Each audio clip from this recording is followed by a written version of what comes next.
The Universal Hip Hop Museum hosts an exclusive press preview of the Revolution of Hip Hop exhibit. The exhibit is set to open sometime in July to the public. Here is Prime Minister Pete Nice and Mr. Paradise giving us a verbal tour and history of the exhibit. We're here today because we're opening a new pop-up exhibition for the Universal Hip Hop Museum, and it's the golden era of hip hop, 1986 to 1990. The message that it gives to the community is that hip-hop is timeless, and we're just showing off all of the great things from the past and connecting it with bridges to the present.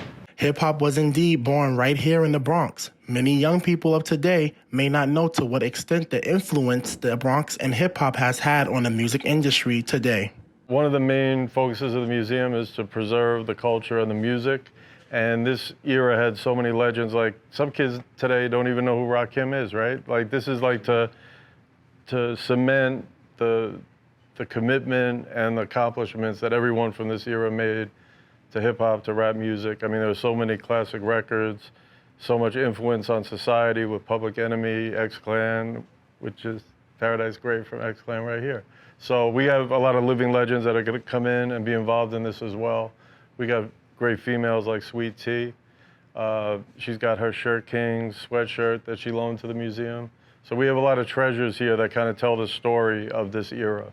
I grew up 12 blocks from here in Highbridge. So I started my collection of hip-hop memorabilia and artifacts in 1978. And to be able to bring it all around the world and bring it back to the community where it started is a great thing for me. This hip-hop museum is set to open in the Bronx Terminal Mall, where across the water is Harlem.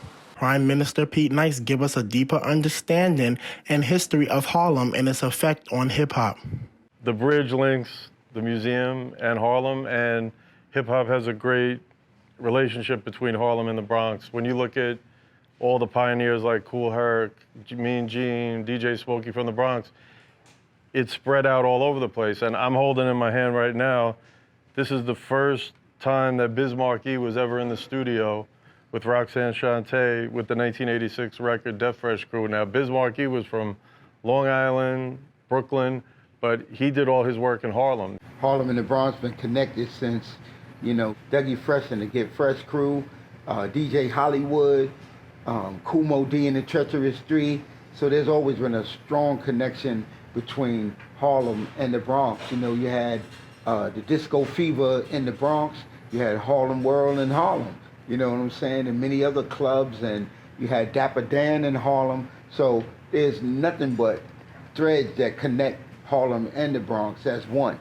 Bronxites should be more than excited to be receiving such a gem of history right here at home. For BronxNet, this is Kairi Moody.